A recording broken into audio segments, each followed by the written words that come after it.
Buenas tardes, mi nombre es Laura Parrado. Voy a presentarles un caso de interés de parte del equipo de neurocirugía. Entonces aquí tenemos un paciente de 35 años de edad que entra a la institución en un contexto de politrauma tras presentar múltiples artefacto explosivo, aparentemente una granada, y presentaba el examen físico esquirlas en tórax, cuello, abdomen, en extremidades superiores e inferiores, la mayoría de las cuales se localizaban en mi cuerpo derecho, y tenía múltiples heridas en cráneo que presentaban exposición de masa encefálica. El paciente ingresa al servicio de urgencias hipotenso, taquicárdico, con intubación orotraqueal bajo efectos de sedación, con un Glasgow 3 y unas pilas midriáticas no reactivas. En el examen físico encontramos este paciente en el cual, como podemos ver, la mayoría de las heridas que presentaba se presentan en todo el hemicuerpo del lado derecho, muchas de las cuales son de tipo penetrante. Y ya a nivel de cráneo presentamos exposición de masa encefálica con otorragia y otoliquia. Al ingreso se le toma un TAC de cráneo simple, en el cual se logra evidenciar múltiples fracturas de la bóveda craneana, tanto de la bóveda craneana como de la base de cráneo, con presencia de neumoencéfalo, de pequeñas burbujas de neumoencéfalo en todo el cráneo. Presentaba también hematoma subdural del lado contralateral a las lesiones iniciales y múltiples heridas penetrantes por proyectiles, artefactos que daban un artificio metálico. También presentaba múltiples hematomas intraparenquimatosos, tanto a nivel frontal, temporal, parietal y occipital. Este paciente, inicialmente, dada la condición física en la que se encontraba, no fue intervenido y tristemente falleció en las próximas horas.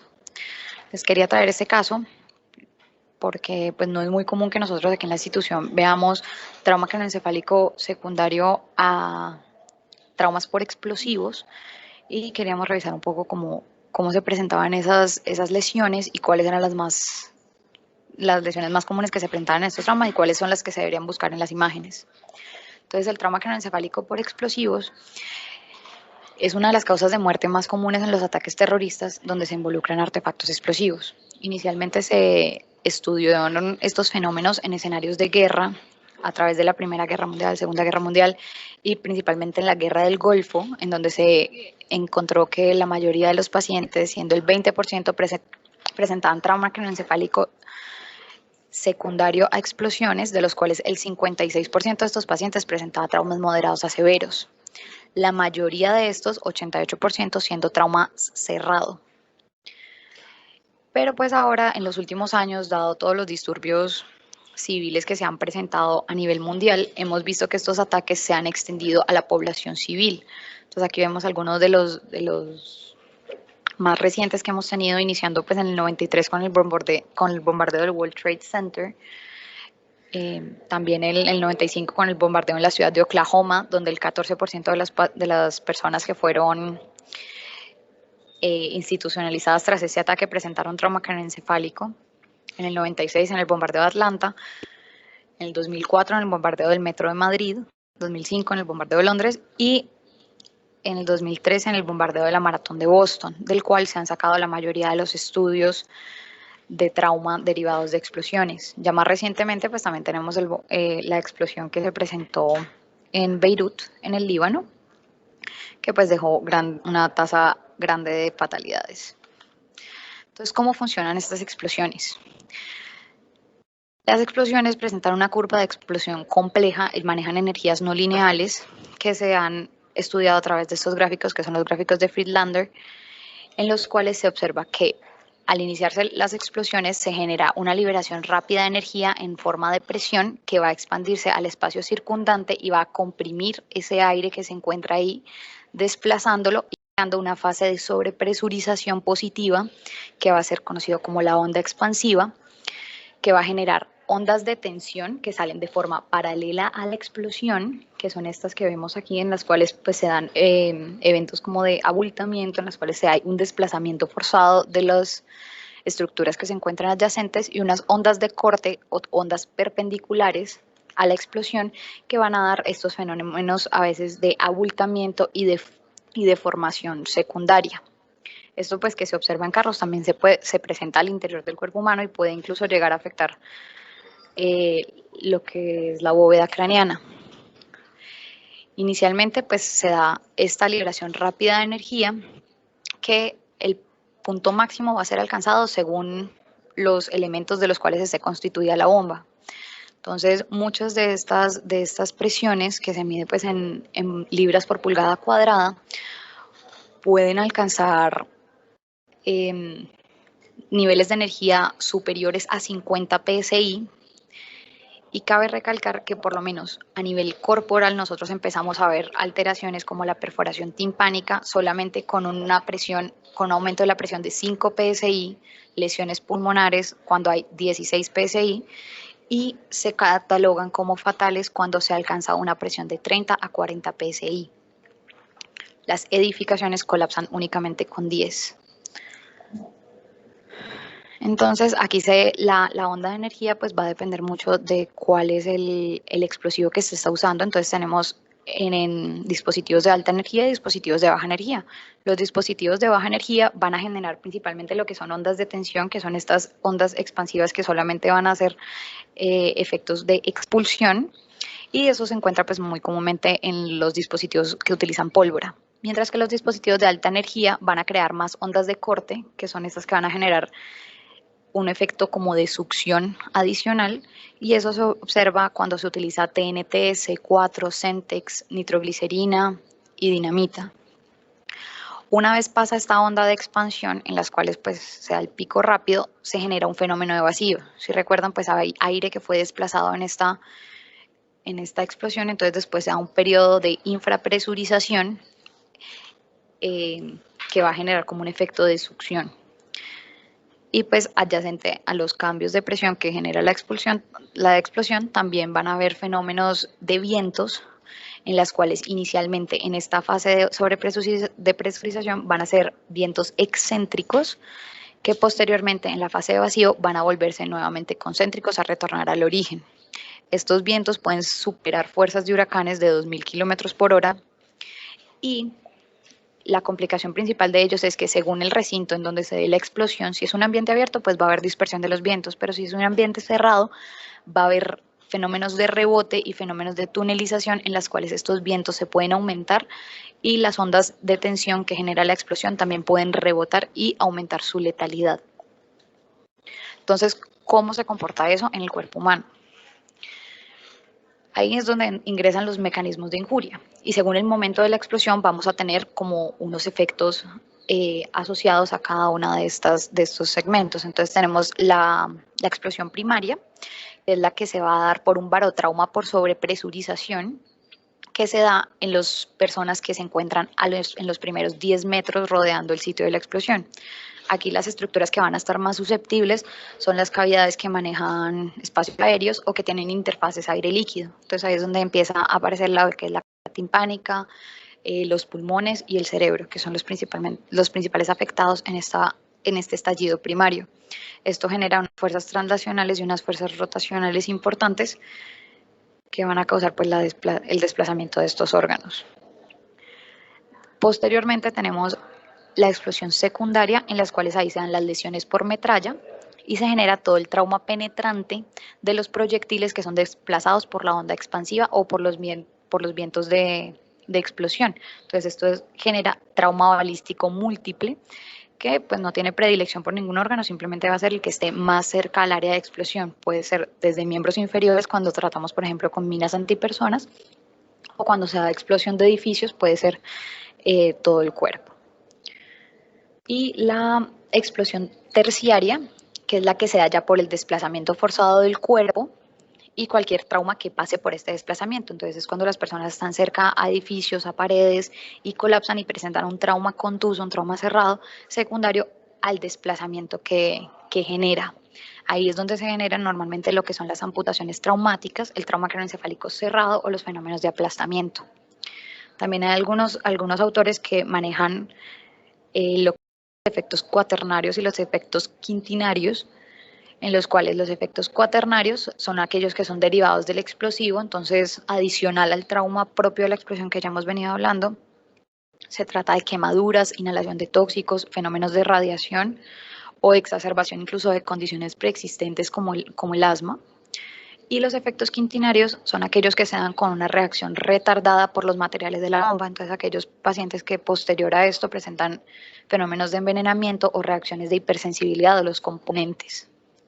Es importante siempre tener en cuenta que cuando un paciente ingresa inicialmente por un mecanismo de trauma de tipo explosivo, la valoración inicial siempre debe realizarse con un TAC simple.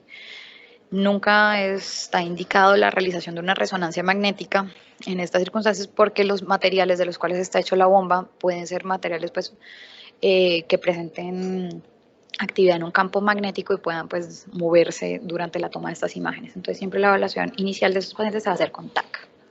Entonces vamos a ver imagenológicamente qué vemos en cada una de estas etapas de la explosión.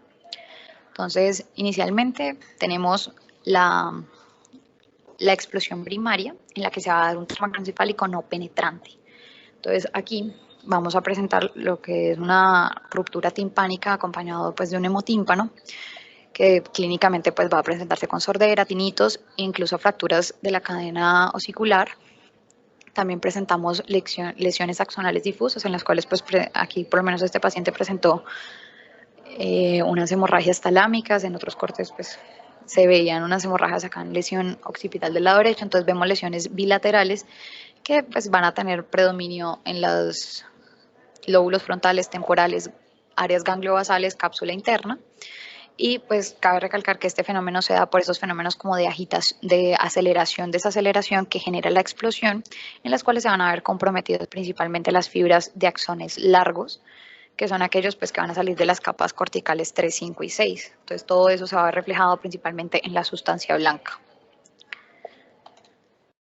También dentro de los mecanismos primarios vemos lo que son los hematomas subdurales, que se presentan también de forma temprana con efectos, aquí sí es muy importante, de golpe contra golpe, en los cuales vemos cómo se genera estos hematomas adyacentes a los sitios tanto de fractura como del área de principal exposición al explosivo, y también cómo se empiezan a generar fenómenos de contusión por el contragolpe.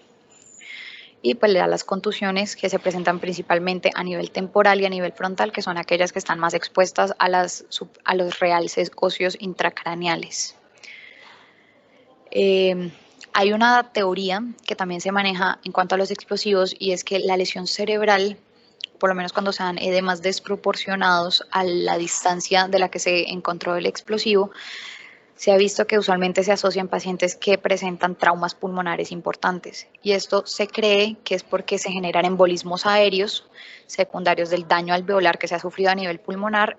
Se realiza un fenómeno de embolismo aéreo a nivel cerebral que causan un edema cerebral importante.